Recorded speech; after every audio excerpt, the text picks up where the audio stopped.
بسم الله الرحمن الرحيم يا أيها الذين آمنوا كتب عليكم الصيام كما كتب على الذين من قبلكم لعلكم تتقون. بسم الله الرحمن الرحيم. إن الحمد لله نحمده ونستعينه ونستغفره ونعوذ بالله من شرور أنفسنا ومن سيئات أعمالنا من يهده الله فلا مضل له ومن يضلل فلا هادي له وأشهد أن لا إله إلا الله وحده لا شريك له وأشهد أن محمدا عبده ورسوله صلى الله عليه وعلى آله وصحبه أجمعين أما بعد. برادران اسلام، آج اس نشست میں اللہ جل وعلا کی توفیق سے رمضان المبارک کے تعلق سے کچھ ایسے مسائل آپ لوگوں کے سامنے بیان کرنے کی سعادت حاصل کر رہا ہوں جو مسائل آپ کے اس بھائی نے گزشتہ تقریباً 8 سے 10 سال پہلے تحریر فرمائے تھے. ساتھیوں نے اللہ تعالیٰ نے جزائے خیر دے ان مسائل کو پرنٹ کروایا، آگے ڈسٹریبیوٹ کیا اور واٹس ایپ وغیرہ پر آگے لوگوں میں فارورڈ کیا. تو آج یہ مسائل، یہ تحریر، یہ مذکرہ میری نظر سے گزرا تو میں نے سوچا کیوں نہ ان مسائل کو تفصیل سے بیان کر دیا جائے، تاکہ بہت سارے امور ایسے ہیں جو لوگوں کی طلب کے تحت ہوتے ہیں، لوگ چاہتے ہیں انہیں جاننا، تو ممکن ہے کہ اللہ تعالیٰ اس بیان سے کسی کو نفع عطا فرمائے. ان مسائل کی تعداد تقریباً 80 تک ہے. اللہ تعالیٰ سے دعا ہے کہ رب ذوالجلال حق گوئی کی توفیق عطا فرمائے اور ہم سب کو حق پر ایمان و عمل کی توفیق عطا فرمائے. اس تعلق سے میرے بھائیو پہلا مسئلہ یہ ہے کہ روزہ ہر مسلمان مرد، عورت، مقیم، بالغ، عاقل، قادر پر فرض ہے. اللہ تعالیٰ کا ارشاد ہے یا ایھا الذین آمنوا کتب علیکم الصیام کما کتب علی الذین من قبلکم لعلکم تتقون. یہ وہ آیت ہے جو اہل اسلام کو روزوں کی فرضیت کا حکم دیتی ہے. اللہ تعالیٰ نے ارشاد فرمایا اے ایمان والو، تم پر روزے فرض کیے گئے ہیں جس طرح کہ تم سے پہلوں پر فرض کیے گئے، لعلکم تتقون، تاکہ تم تقوی اختیار کرو. مطلوب کیا ہے؟ تقوی. دوسرا مسئلہ اس تعلق سے میرے بھائیو یہ ہے کہ روزہ وہ عبادت ہے جسے اللہ تعالیٰ نے اپنے لیے خاص کیا ہے. رب ذوالجلال حدیث قدسی میں ارشاد فرماتا ہے کہ ابن آدم کا ہر عمل اس کے لیے ہے الا الصیام فإنہ لی وأنا أجزی بہ، مگر روزہ وہ میرے لیے اور میں ہی اس کا اجر دوں گا. یہ روزے کی شان ہے، روزے کا فضل ہے اور روزے کا مقام ہے کہ اس عبادت کو رب ذوالجلال نے اپنے لیے خاص فرمایا ہے. اسی طرح دوستو روزے کی اقسام یہ نمبر 3 ہے. نمبر 1 فرض روزے، نمبر 2 نفلی روزے، نمبر 3 نذر کے روزے، نمبر 4 کفارے کے روزے، نمبر 5 قضا روزے، نمبر 6 فدیے کے روزے. نمبر 4 رمضان المبارک کا چاند دیکھ کر روزے شروع کرنے چاہیے. اگر چاند نظر نہ آئے تو شعبان کے 30 دن کی گنتی پوری کر لینی چاہیے، کیونکہ رسول اللہ صلی اللہ علیہ وسلم کا فرمان ہے کہ چاند دیکھ کر روزہ رکھا جائے، اور اگر چاند نظر نہ آئے، بادلوں میں چھپ جائے کسی وجہ سے، تو 30 دن کی گنتی پوری کر لی جائے، کیونکہ مہینہ اسلامی مہینہ یا تو 29 دن کا ہوتا ہے یا 30 دن کا. نمبر 5 کچھ لوگ شک کے دن کا روزہ رکھتے ہیں. اللہ کے رسول علیہ السلام نے اس چیز سے منع فرمایا ہے، یعنی یہ لوگ احتیاط کے طور پر روزہ رکھتے ہیں. آج مثال کے طور پر 30 شعبان ہے، کہتے ہیں ہو سکتا ہے کہ آج رمضان شروع ہو چکا ہو اور ہمیں پتہ نہ چلے. اسی طرح کچھ لوگ استقبال رمضان کے طور پر روزہ رکھتے ہیں. اللہ کے رسول علیہ السلام نے اس چیز سے بھی منع فرمایا ہے. نمبر 6 فرض روزے کی نیت طلوع فجر سے پہلے ضروری ہے، کیونکہ رسول اللہ صلی اللہ علیہ وسلم کا فرمان ہے جس نے فرض روزے کی نیت طلوع فجر سے پہلے نہیں کی اس کا روزہ نہیں ہے. نیت کی جگہ انسان کا دل ہے. زبان سے نیت کرنا اللہ کے رسول علیہ السلام سے بالکل ثابت نہیں ہے، نہ قولا نہ عملا. جی. نمبر 7 نفلی روزے کی نیت زوال ظہر سے پہلے کبھی بھی کی جا سکتی ہے، جیسے کہ سیدہ عائشہ رضی اللہ تعالیٰ عنہ بیان فرماتی ہیں کہ ایک دفعہ اللہ کے رسول علیہ السلام گھر میں داخل ہوئے تو تو آپ نے دریافت کیا کہ گھر میں کچھ کھانے کو ہے؟ تو بتلایا گیا نہیں، تو آپ نے فرمایا کہ میں روزے سے ہوں۔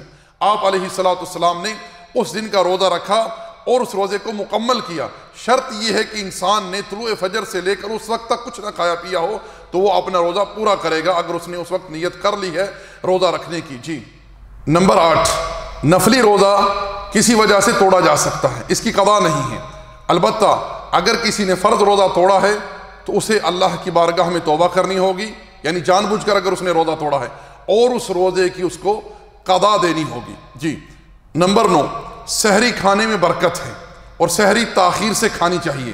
اللہ کے رسول علیہ السلام کا فرمان ہے، میری امت تب تک حق پر قائم رہے گی جب تک سحری میں تاخیر کریں گے اور افطار میں جلدی۔ سحری میں تاخیر سے کیا مراد ہے؟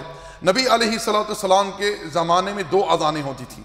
ایک اذان بلال رضی اللہ تعالیٰ عنہ دیتے تھے جو لوگوں کو خبر دینے کے لیے ہوتی تھی کہ سحر کا وقت داخل ہو چکا ہے، جو نماز پڑھ رہا ہے، جو سویا ہوا ہے یا کوئی کسی چیز میں مشغول ہے وہ اب سحری کی طرف آ جائے اور سحری کر لے۔ اور پھر دوسری اذان ہوتی تھی، عبداللہ ابن ام مکتوم رضی اللہ تعالیٰ عنہ دیتے تھے، جو اذان فجر ہوتی، نماز فجر کے لیے ہوتی تھی۔ اس اذان کو سنتے ہی لوگ اپنا کھانا پینا چھوڑ دیتے تھے۔ لیکن آج کل کیا ہوتا ہے کہ لوگ رات کو 1 بجے 2 بجے یا 3 بجے پہلے ہی، سحری کے وقت سے پہلے ہی کھا کر سو جاتے ہیں، سحری کے وقت سے محروم ہو گئے، دعا سے محروم ہو گئے اور اس برکت سے محروم ہو گئے جس کی اللہ کے رسول نے خبر دی ہے۔ اسی طرح نماز فجر بہت سارے لوگوں کی چھوٹ جاتی ہے، تاخیر سے پڑھتے ہیں، جماعت چھوٹ جاتی ہے۔ یہ سارے فساد کب انسان کے نصیب میں آتے ہیں؟ جب انسان اللہ کے رسول کی نافرمانی کرتا ہے۔ اسأل اللہ العافیہ والسلام۔ نمبر 10، افطار میں جلدی کرنی چاہیے۔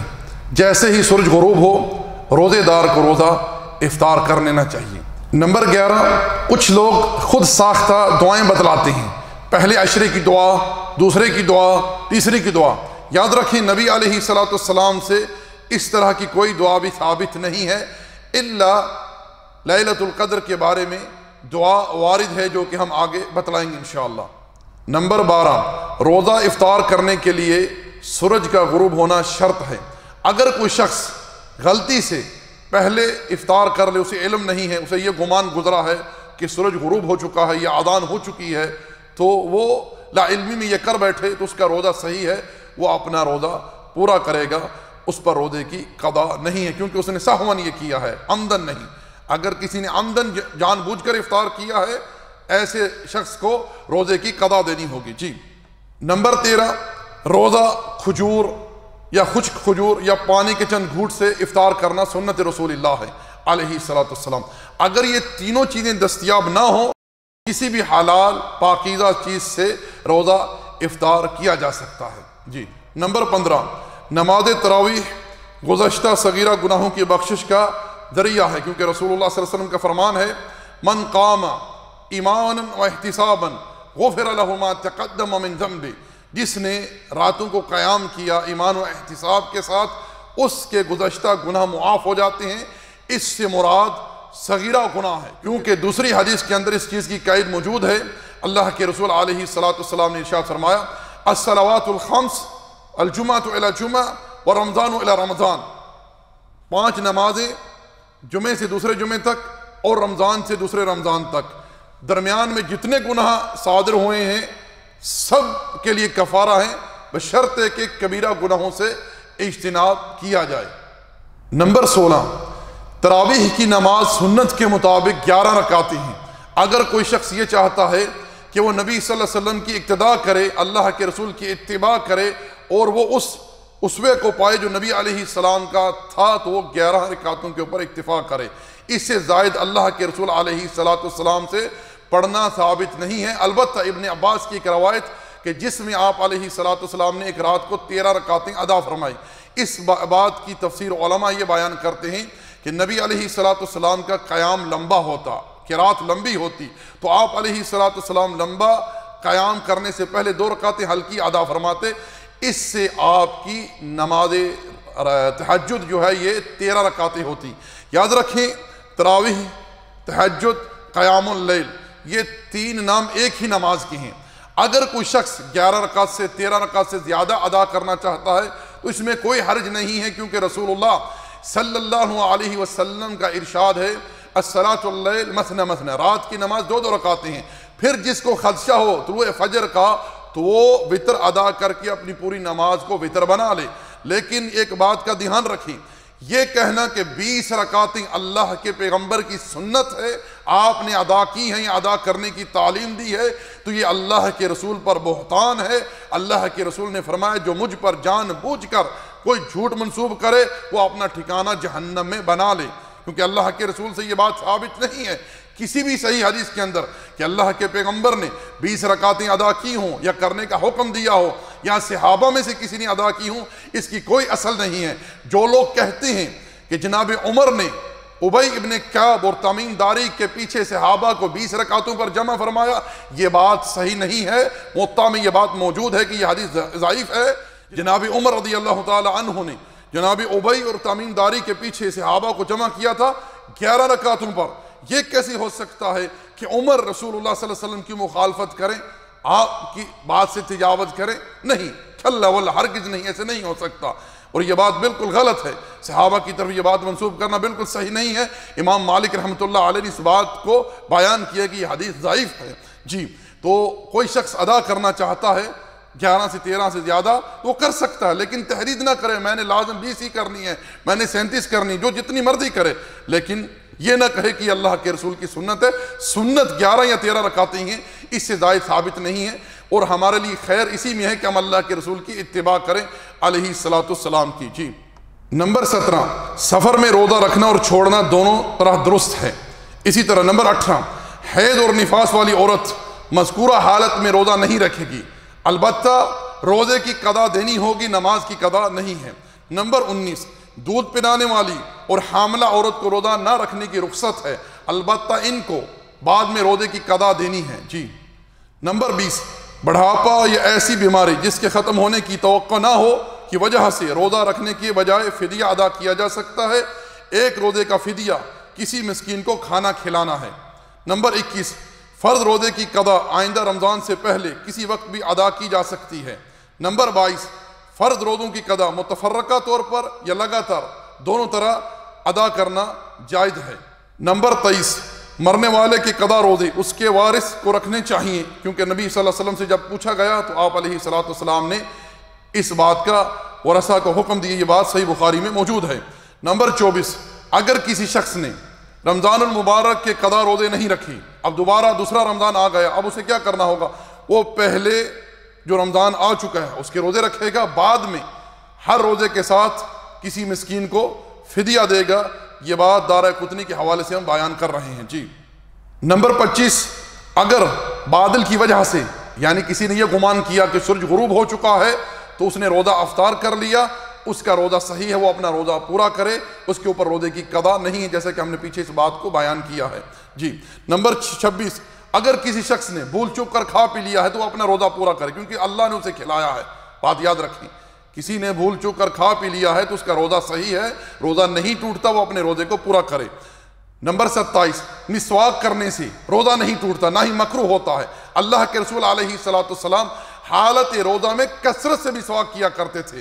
جی، ٹوتھ برش بھی کر سکتے ہیں، کوئی کہے گا کہ زبان پر اس کا ذائقہ آتا ہے، ایک حدیث میں اللہ کے رسول نے اجازت دی ہے کہ ہنڈیا کا ذائقہ بھی چکھ لیا جائے، مگر اس کو نگلا نہ جائے بلکہ تھوک دینا چاہیے۔ جی، تو اس کا ذائقہ جو ہے ٹوتھ برش کا، اس کو آپ اندر نہیں لے کر دیں، اسے تھوک دیں، جی، اس منہ کو اچھی طرح صاف کر لیں، کیونکہ یہ بامقام کس کے؟ مسواک کے ہے، لیکن مسواک کرنا یہ سنت ہے اور یہ افضل الاعلیٰ ہے، کیونکہ رسول اللہ صلی اللہ علیہ وسلم اس کا اہتمام فرماتے تھے، اور آپ کا فرمان اگر مجھے اس بات کا خدشہ نہ ہوتا کہ امت پر مشقت ہوگی میں ہر نماز کے ساتھ مسواک کا حکم دے دیتا۔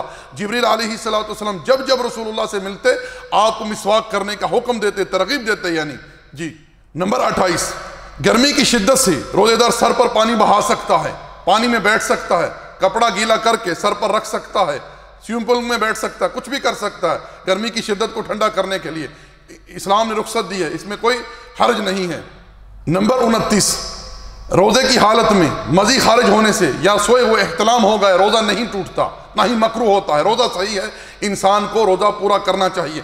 البتہ اگر کسی نے جان بوجھ کر شہوت اختیار کر کے یا مستزنی کر کے منی کو خارج کیا ہے ایسے شخص کو اللہ کی بارگاہ میں توبہ کرنی ہوگی اور اس کو روزے کی قضا دینی ہوگی. اس کے اوپر روزے کی قضا ہے, اس کا روزہ ٹوٹ گیا ہے. جی نمبر 30, روزے کی حالت میں خوشبو لگانا, کنگھی کرنا, تیل لگانا, سرما لگانا صحیح ہے, درست ہے. خوشبو کوئی بھی ہو, پرفیوم ہو, عطر ہو یا بخور ہو, درست ہے, اسے نہ روزہ ٹوٹتا ہے اور نہ ہی مکروہ ہوتا ہے. اسی طرح نمبر 31, تھوک نکلنا اور مکھی کا حلق میں چلا جانا بے اختیار, اسے روزہ نہیں ٹوٹتا, نہ ہی روزہ مکروہ ہوتا ہے. نمبر 32, روزے دار گرمی کی شدت اگر محسوس کرتا ہے تو کپڑا گیلا کر کے, چاہے وہ برف سے ہو, کیسا بھی ہو, اپنے سر پر رکھ سکتا ہے, جسم پر رکھ سکتا ہے, اس سے روزہ نہیں ٹوٹتا اور نہ ہی روزہ مکروہ ہوتا ہے. اسی طرح نمبر 33, روزے دار ناک, آنکھ, کان میں دعا ڈال سکتا ہے بشرطے کہ وہ حلق کے نیچے نہ جائے. نمبر 34, حلق کے بجائے گلے کی رگ سے خوراک پیٹ میں جائے, اس سے روزہ ٹوٹ جاتا ہے.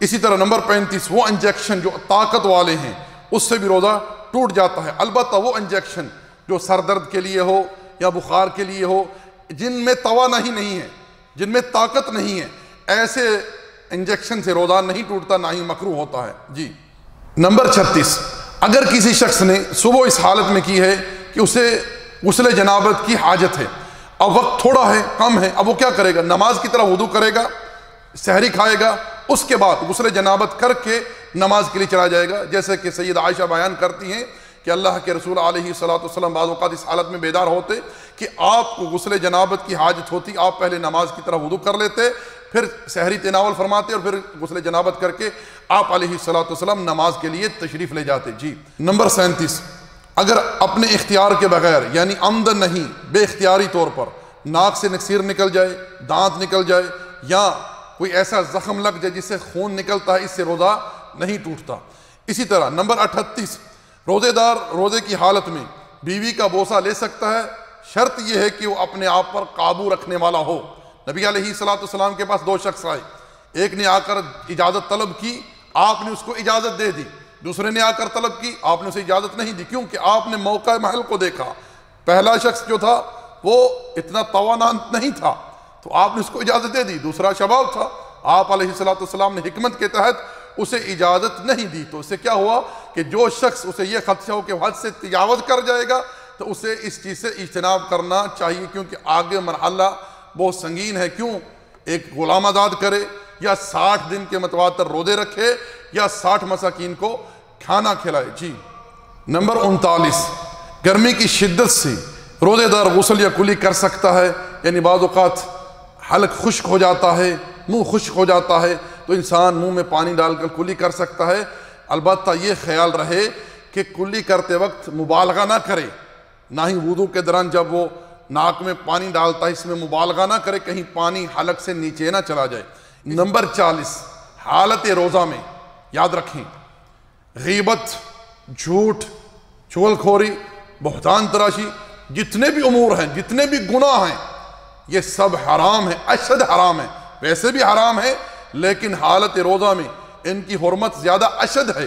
نبی علیہ الصلوۃ والسلام کا ارشاد ہے, من لم يدع قول الزور وعمل به فليس لله حاجة ان يدع طعامه وشرابه.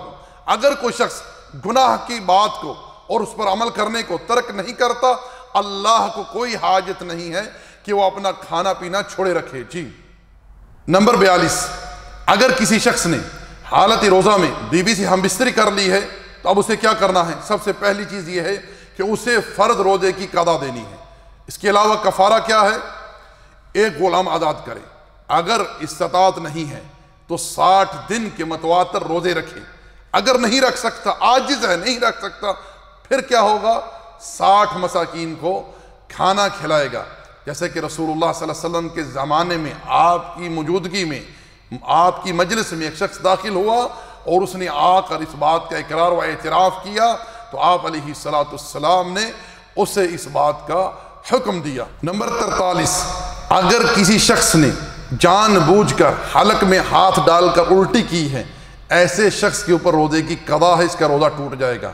البتہ اگر کسی کو بغیر قصد کے ویسے ہی الٹی آ گئی ہے, کھانا زیادہ کھا لیا ہے یا کسی اور وجہ سے اس کا دل خراب ہوا, الٹی آ گئی ہے, تو ایسے شخص کا روزہ صحیح ہے, اسے روزہ پورا کرنا ہوگا, اس کا روزہ نہیں ٹوٹتا, نہ ہی مکروہ ہوتا ہے. جی نمبر 44, جسم سے خون نکلوانے سے روزہ ٹوٹ جاتا ہے، چاہے وہ کسی شکل سے ہو، یعنی جان بوجھ کر، جیسے خون ڈونیشن کرتے ہیں، اس سے بھی روزہ ٹوٹ جاتا ہے۔ البتہ کچھ لوگ صبح ان کو کیا ہوتا ہے، بلڈ ٹیسٹ کے لیے جانا ہوتا ہے، جو تھوڑا بہت خون وہ نکلواتے ہیں ایک ضرورت کے تحت، اس بارے میں اہل علم نے رخصت دی ہے، وہ دے سکتا ہے، اس سے روزہ نہ ہی ٹوٹتا ہے اور نہ ہی مکروہ ہوتا ہے۔ البتہ احتیاط اسی میں ہے کہ اگر اسے مؤخر کر سکتا ہے، اس ٹیسٹ کو مؤخر کر سکتا ہے، آسانی ہے، کوئی ایسی حاجت نہیں ہے، کوئی ایسی ضرورت نہیں ہے، تو اس کا مؤخر کر دینا ہی بہتر ہے۔ جی نمبر 45، اگر کوئی خاتون روزے سے ہے، افطار سے پہلے 5 منٹ 10 منٹ پہلے اسے حید آ گیا تو اس کا روزہ ٹوٹ جائے گا، اسے روزے کی قضا دینی ہے۔ البتہ حید یا نفاس والی خواتین کے اوپر نمازوں کی قضا نہیں ہے، روزوں کی قضا ہے جو وہ بعد میں رمضان کے بعد وہ ادا کریں گی۔ جی نمبر 46، اعتکاف سنت رسول اللہ صلی اللہ علیہ وسلم، اللہ کے رسول نے اعتکاف کیا اور اعتکاف کرنے کے لیے امت کو ترغیب دی۔ اللہ کے رسول علیہ السلام کے لیے مسجد میں خیمہ نصب کیا جاتا جس میں آپ اعتکاف فرماتے صلی اللہ علیہ وسلم۔ اللہ کے رسول علیہ السلام آخری 10 راتیں اللہ تعالیٰ کے لیے اعتکاف فرماتے۔ جس سال آپ کی وفات ہوئی اس سال آپ نے 20 راتیں اللہ جل وعلا کے لیے مسجد میں اعتکاف فرمایا۔ یاد رکھیں اعتکاف کی جگہ مسجد ہے، گھر میں بیٹھنا اعتکاف یہ اللہ کے رسول علیہ السلام اور آپ کے صحابہ کرام اور صحابیات سے بالکل ثابت نہیں ہے۔ اعتکاف مسجد میں ہے، مرد ہو یا عورت۔ البتہ خواتین اس مسجد میں اعتکاف کریں گی جہاں پردے کا انتظام ہو اور فتنے کا خدشہ نہ ہو۔ رسول اللہ صلی اللہ علیہ وسلم کے زمانے میں آپ اور دیگر امہات المؤمنین کے لیے مسجد میں خیمہ نصب کیا جاتا اعتکاف کے لیے، اور قرآن کریم کی آیت بھی اس چیز پر دلالت کرتی ہے کہ اعتکاف کی جگہ مساجد ہے نہ کہ گھر۔ اللہ تعالیٰ نے ارشاد فرمایا وَلَا تُبَاشِرُوهُنَّ وَأَنْتُمْ عَاكِفُونَ فِي الْمَسَاجِدِ، تم اپنی ازواج کے ساتھ مباشرت نہ کرو جب کہ تم حالت اعتکاف میں ہو۔ یہ اشارہ کس طرف ہے کہ اگر آپ اعتکاف کی حالت میں ہیں تو اللہ تعالیٰ نے مباشرت سے منع فرمایا، یعنی کب؟ رات کو۔ جی نمبر 47، دوستو یہ قرآن کے نزول کا مہینہ ہے، اللہ تعالیٰ نے اس مہینے میں قرآن کو نازل فرمایا ہے، تو کثرت سے قرآن کی تلاوت کیجیے۔ رسول اللہ صلی اللہ علیہ وسلم خود تلاوت کرتے، جبریل کے ساتھ دورہ کرتے، قرآن سناتے انہیں علیہ السلام۔ نمبر 49، نماز فجر کے بعد اعتکاف کے لیے داخل ہونا یہ سنت رسول اللہ صلی اللہ علیہ وسلم بحوالہ ابن ماجہ۔ نمبر 50، اعتکاف کرنے والا بستر اور چارپائی استعمال کر سکتا ہے۔ نمبر 51، اعتکاف کرنے والی کی بیوی رات کو ملاقات کے لیے آ سکتی ہے، اور اعتکاف کرنے والا بیوی کو گھر چھوڑنے کے لیے مسجد سے باہر جا سکتا ہے، جیسے کہ رسول اللہ صلی اللہ علیہ وسلم مسجد میں اعتکاف فرما رہے تھے، آپ کی اہلیہ سیدہ صفیہ رضی اللہ تعالی عنہا آپ سے ملنے کے لیے آئیں تو آپ علیہ السلام ان کو گھر چھوڑنے کے لیے اعتکاف سے نکل کر باہر تشریف لائے اور انہیں گھر تک چھوڑ کر آئے۔ جی یہ بات صحیح بخاری کے اندر موجود ہے۔ نمبر 52، حالت اعتکاف میں بیمار پرسی کے لیے جانا، جنازے میں شریک ہونا، بشری تقاضوں کے بغیر اعتکاف سے باہر جانا منع ہے۔ نمبر 53، لیلۃ القدر کی عبادت گزشتہ گناہوں کی مغفرت کا باعث ہے۔ رسول اللہ صلی اللہ علیہ وسلم کا ارشاد ہے من قام لیلۃ القدر ایمانا و احتسابا غفر له ما تقدم من ذنبه، جس نے لیلۃ القدر کو قیام کیا ایمان و احتساب کے ساتھ اس کے گزشتہ گناہ معاف کر دیے جاتے ہیں۔ جی نمبر 55، رمضان المبارک کے مہینے میں کثرت سے صدقہ کرنا یہ سنت رسول اللہ صلی اللہ علیہ وسلم۔ اللہ کے رسول علیہ السلام اس مہینے میں تیز ہواؤں کی مانند صدقہ کرتے، جیسے ہی جبریل آپ سے آپ کر ملتے آپ بہت تیز رفتار سے صدقہ کرتے اللہ کی راہ میں، اللہ کی خوشنودی کے لیے۔ نمبر 56، لیلۃ القدر کی دعا۔ سیدہ عائشہ رضی اللہ تعالی عنہ فرماتی ہیں کہ میں نے رسول اللہ صلی اللہ علیہ وسلم سے پوچھا اے اللہ کے نبی اگر میں لیلۃ القدر کو پا گئی تو میں اللہ سے کیا مانگوں؟ تو آپ نے ارشاد فرمایا قولی اللہم انک عفو تحب العفو فاعف عنی، اے اللہ تو درگزر کرتا ہے، معاف کرتا ہے اور معاف کرنے کو پسند کرتا، اے اللہ تو مجھے بخش دے۔ نمبر 57، کچھ لوگ 27ویں کی رات کو لیلۃ القدر تصور کر کے اس رات کو محفل منعقد کرتے ہیں، یہ بات صحیح نہیں ہے، بدعت ہے۔ اللہ کے رسول علیہ السلام سے یہ بات بالکل ثابت نہیں ہے کہ آپ نے 27ویں کی رات کو مسجد کو سجایا ہو، سجانے کا حکم دیا ہو یا کسی ایسی محفل کا انعقاد کیا ہو۔ میرے نبی علیہ السلام یہ 10 راتیں اللہ کے لیے اعتکاف فرماتے، قیام فرماتے، تلاوت فرماتے، اللہ کا ذکر کرتے۔ آپ علیہ السلام کوئی ایسا فعل نہ کرتے جو لوگوں کے سامنے ابھر کر آتا، الا کہ آپ علیہ السلام کا قیام لمبا ہوتا، اتنا لمبا ہوتا کہ ابو ذر غفاری بیان کرتے ہیں کہ آپ نے ایک دفعہ قیام کروایا حتیٰ کہ ہمیں فلاح کے فوت ہو جانے کا خدشہ ہوا۔ پوچھا گیا فلاح سے مراد سحری کے فوت ہو جانے کا خدشہ ہوا، اتنا لمبا آپ کا قیام ہوتا۔ یاد رکھیں 27ویں کی رات لیلۃ القدر ہے، اس بارے میں بعض سلف کا قول ہے، لیکن کوئی ختمی بات نہیں ہے کہ 27ویں ہی کی رات لیلۃ القدر ہے۔ بات سمجھے؟ نبی صلی اللہ علیہ وسلم نے فرمایا کہ لیلۃ القدر کو رمضان کی آخری طاق راتوں میں تلاش کیا جائے، 21ویں، 23ویں، 25ویں، 27ویں اور 29ویں، ان راتوں میں کوئی ایک رات ہے جو لیلۃ القدر ہے۔ اللہ تعالی ہم سب کو اس رات کی سعادت نصیب فرمائے، کیونکہ جو اس سعادت سے محروم رہا وہ ہر خیر سے محروم رہنے والا ہے۔ اسأل اللہ العافیہ والسلام۔ نمبر 58، عید الفطر اور عید الاضحیٰ کے دن روزہ رکھنے سے منع کیا گیا ہے۔ اسی طرح ایام تشریق کے دن جو قربانی کے دن ہیں، ان دنوں میں بھی اللہ کے پیغمبر نے روزہ رکھنے سے منع فرمایا ہے۔ نمبر 59، جمعے کے دن کو اللہ کے رسول علیہ السلام نے خاص کر کے روزہ رکھنے سے منع فرمایا ہے۔ اسی طرح جمعے کی رات کو اللہ کے رسول نے عبادت کے لیے اسے خاص کرنے سے بھی منع فرمایا ہے۔ اب وہ لوگ جو جمعے کی رات کو عبادت کے لیے ان امور کے لیے خاص کر لیتے ہیں یا ذکر کے لیے، ان چیزوں کے لیے، ان کے سامنے یہ بات رہنی چاہیے کہ اللہ کے رسول علیہ السلام نے اس رات کو خاص کر کے عبادت کرنے سے منع فرمایا ہے۔ جی۔ نمبر 60، مسلسل بغیر ترک کیے ہوئے نفلی روزہ رکھنا منع ہے، مکروہ ہے۔ اللہ کے رسول علیہ السلام نے اس چیز کی اجازت نہیں دی سوائے رمضان کے۔ رمضان کا پورا مہینہ روزہ رکھا جائے گا، 29 دن ہو یا 30 دن ہو، الا کوئی مسافر ہے، کوئی بیمار ہے، یا کوئی عاجز ہے، یا نابالغ ہے، یا وہ کسی عذر کا شکار ہے، ایسے لوگوں پر فرض نہیں ہے۔ تو اس کے علاوہ میرے بھائیوں، رمضان کے علاوہ کسی شخص کے لیے جائز نہیں کہ وہ پورا مہینہ متواتر روزے رکھے۔ اللہ کے رسول روزہ رکھتے، روزہ چھوڑتے بھی صلی اللہ علیہ وسلم۔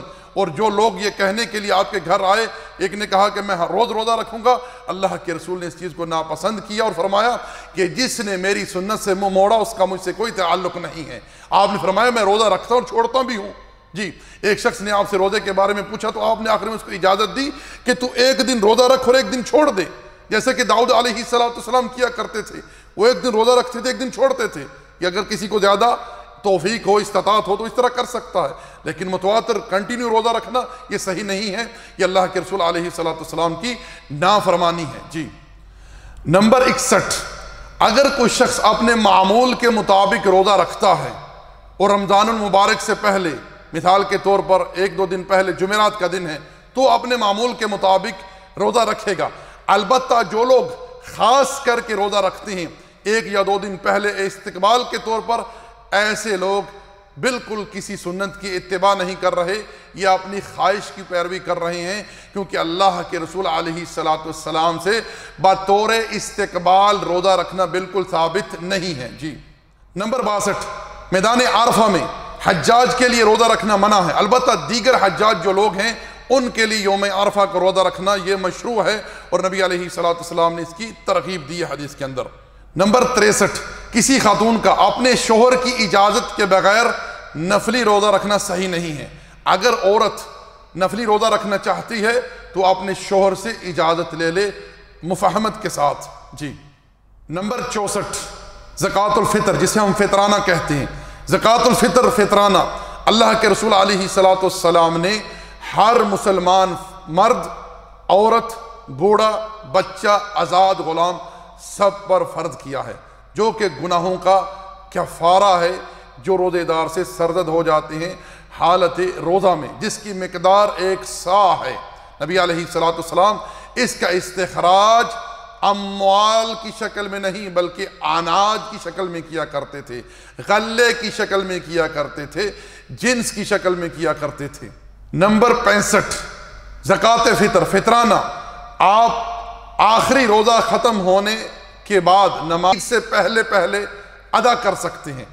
البتہ ابن عمر کے فعل سے ثابت ہے کہ وہ 1 یا 2 دن پہلے بھی زکوٰۃ الفطر کا استخراج کر دیا کرتے تھے۔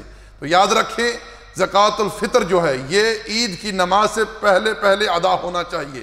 جس نے عید کی نماز کے بعد اسے ادا کیا تو اس کا عام صدقہ شمار ہوگا، زکوٰۃ الفطر نہیں کہلائے گا۔ جی نمبر 67 زکوٰۃ الفطر یعنی فطرانہ گھر کا سربراہ اپنے تمام گھر والوں کی طرف سے ادا کرے گا، غلام کی طرف سے بھی ادا کرے گا۔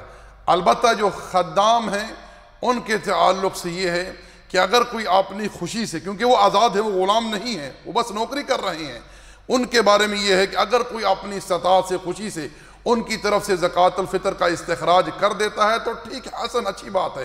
البتہ اگر نہیں کرتا تو ان کو خبر دے دے کہ وہ اپنے زکوٰۃ الفطر کا استخراج خود اپنے ہاتھوں سے کرے۔ نمبر 68 نماز عید سے جانے سے پہلے غسل کرنا، خوشبو لگانا، اگر دستیاب ہوں تو نئے کپڑے پہننا، یہ مستحب ہے۔ اسی طرح نمبر 69 عیدگاہ جانے سے پہلے کوئی میٹھی چیز کھا لینا، یہ بھی سنت رسول اللہ صلی اللہ علیہ وسلم، اور افضل یہ ہے کہ انسان پاک عدد کھجوریں استعمال کرے، 1 3 5 7 اس طرح۔ نمبر 70 عیدگاہ پیدل جانا یہ افضل ہے، اور تکبیرات کہتے ہوئے جائیں، اللہ اکبر اللہ اکبر اللہ اکبر، لا الہ الا اللہ، اللہ اکبر اللہ اکبر وللہ الحمد۔ ہر شخص انفرادی طور پر تکبیرات کہے گا، اجتماعی طور پر نہیں، کیونکہ اجتماعی طور پر تکبیرات کہنا اللہ کے رسول علیہ السلام سے ثابت نہیں ہے، تو انفرادی طور پر ہر شخص اخلاص کے ساتھ تکبیرات کہے گا۔ عید کی نماز باہر کھلے میدان میں عیدگاہ میں ادا کرنا سنت ہے۔ اگر عیدگاہ دستیاب نہیں ہے تو مسجد میں بھی ادا کی جا سکتی ہے، لیکن کھلے میدان میں عید کی نماز ادا کرنا یہ سنت رسول اللہ صلی اللہ علیہ وسلم۔ نمبر 71 نماز عید میں ٹوٹل 12 تکبیرات ہیں، پہلی رکعت میں 7 تکبیرات ہیں اور دوسری میں 5 تکبیرات ہیں۔ اسی طرح نمبر 72 نماز عید میں امام کے لیے مستحب ہے کہ وہ پہلی رکعت میں سورہ اعلیٰ کی تلاوت کرے اور دوسری رکعت میں سورہ غاشیہ کی یہ تلاوت کرنا سنت رسول اللہ صلی اللہ علیہ وسلم۔ نمبر 73 نماز عید کے لیے اگر کوئی شخص کھلے میدان میں آیا ہے، عیدگاہ میں آیا ہے، تو وہاں جو نماز آپ نے امام کی اقتداء میں ادا کرنی ہے اس کے علاوہ کوئی اور نفل نماز نہیں ہے۔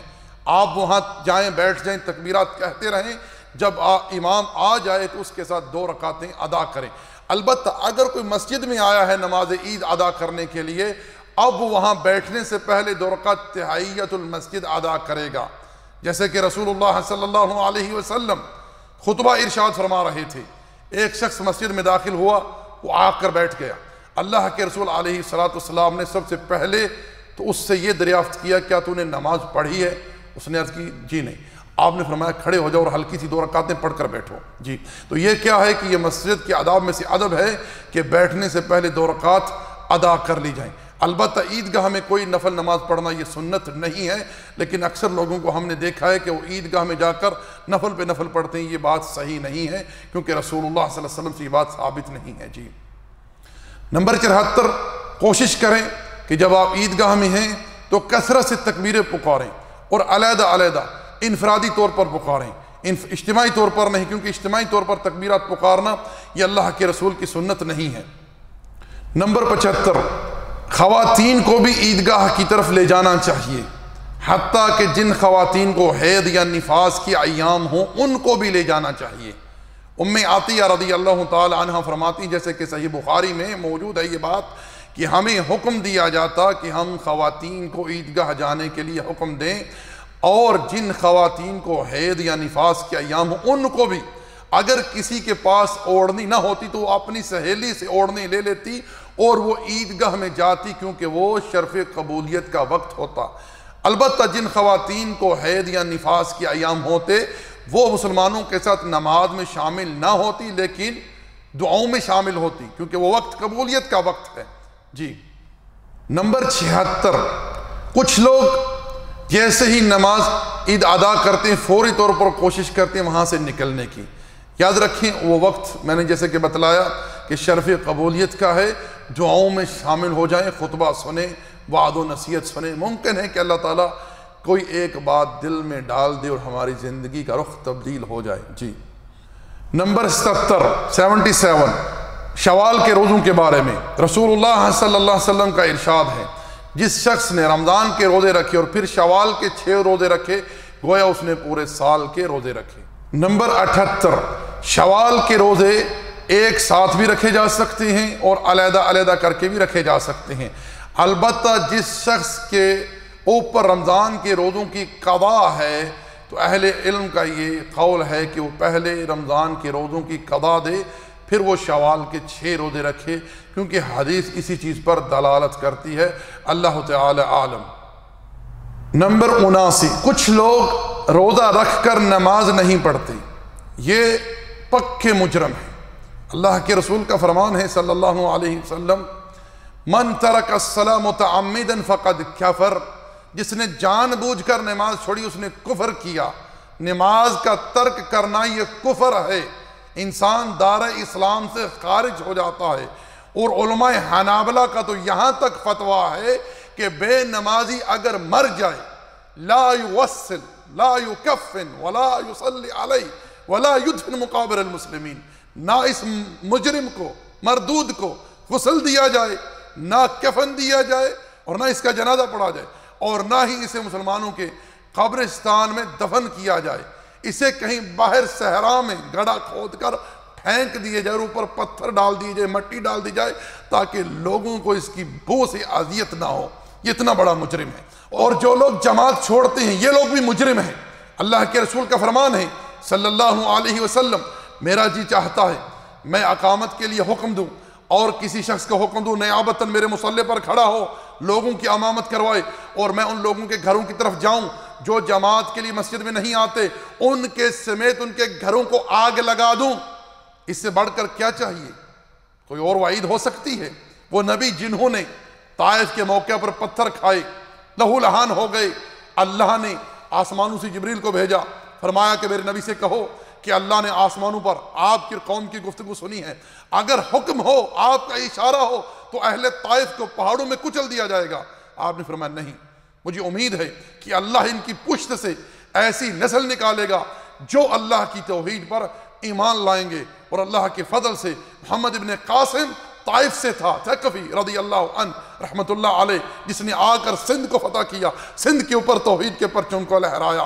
اور آج ہمارے ملک میں کہتے ہیں برا صغیر میں تو صوفیہ اسلام لائے ہیں، صوفیہ تو صوفیت لے کر آئے ہیں جنہوں نے امت کا بیڑا غرق کر کے رکھ دیا ہے، اور آج یہ سارا جو بگاڑ آپ لوگوں کے سامنے ہے، اللہ المستعان۔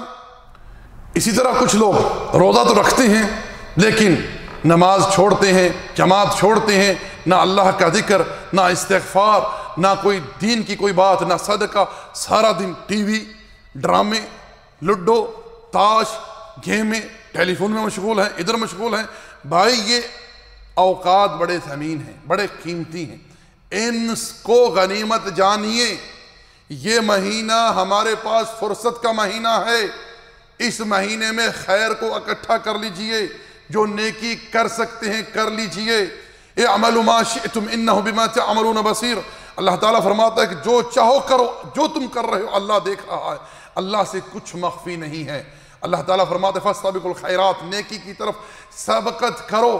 اللہ کے رسول صلی اللہ علیہ وسلم اس مہینے کا اہتمام کرتے، آپ علیہ السلام اس مہینے میں روزہ رکھتے۔ آپ علیہ السلام کا فرمان، جس نے اس مہینے میں عمرہ کیا اس نے گویا میرے ساتھ حج کیا۔ کتنی فضیلت ہے اس مہینے کی۔ اس مہینے میں رب نے قرآن کو اتارا، اللہ کے رسول نے فرمایا اس مہینے میں ایک رات 1000 راتوں سے بہتر، قرآن کہہ رہا ہے لیلۃ القدر خیر من الف شہر، ہزاروں مہینوں سے افضل ہے۔ اللہ کے رسول اس رات کو پانے کے لیے اتنا لمبا قیام کرتے، تلاوت کرتے، استغفار کرتے، اعتکاف کرتے۔ دوستو آج ہمیں اس مہینے کی قدر و منزلت معلوم نہیں ہے۔ اگر اس مہینے کی قدر و منزلت جاننی ہے تو کسی قبر والے سے پوچھیں، اگر اللہ اسے بولنے کی توفیق دے دے، بتلانے کی توفیق دے دے، کہ وہ بتلائے لوگوں کو کہ یہ مہینہ کتنا افضل ہے، یہ مہینہ کتنی شان والا ہے، میں اس مہینے کی اجر سے کیسے محروم رہا۔ اللہ تعالیٰ قرآن مجید میں ایک مقام پر ارشاد فرماتا ہے، حَتَّى إِذَا جَاءَ أَحَدُهُمُ الْمَوْتُ قَالَ رَبِّ ارْجِعُونِ لَعَلِّي أَعْمَلُ صَالِحًا فِي مَا تَرَكْتُ۔ جب موت آتی ہے نا، مر جاتا ہے، پھر تمنا کرتے ہیں، پھر کہتے ہیں کاش اللہ مجھے واپس بھیج دے، میں وہ اعمال کر کے آؤں جن کو ترک کرتا تھا۔ جواب ملا کھلا، ہرگز نہیں، انہا کلمۃ هو قائلها، یہ تو تیرے منہ کی باتیں ہیں جو تو کہتا ہے، اس سے پہلے تیرے پاس حق آیا، تو اذان سنتا تھا، تو احکامات سنتا تھا، لیکن منہ پھیرتا تھا، اب کوئی فائدہ نہیں۔ تو میرے بھائیو، میرے دوستو، یہ کچھ مسائل تھے جو میں نے آپ کو ابتداء بتلایا کہ ہم نے ایک مذکرہ تحریر کیا تھا آج سے کچھ عرصہ پہلے، اور اسی سے میں نے یہ اخذ کیے ہیں، آپ کے سامنے بیان کیے ہیں، اور وہ مذکرہ ہم نے کتاب و سنت کی روشنی میں مرتب کیا اللہ کی توفیق سے۔ تو یہ وہ مسائل ہیں جو میں نے آپ لوگوں کے سامنے ذکر کی ہیں، ان کی تعداد تقریباً 80 ہے۔ اللہ تعالی ہم سب کو ایمان و عمل کی توفیق عطا فرمائے۔ ما علینا الا البلاغ، وصلی اللہ علی نبی محمد وعلی آلہ وصحبہ اجمعین، جزاکم اللہ خیر۔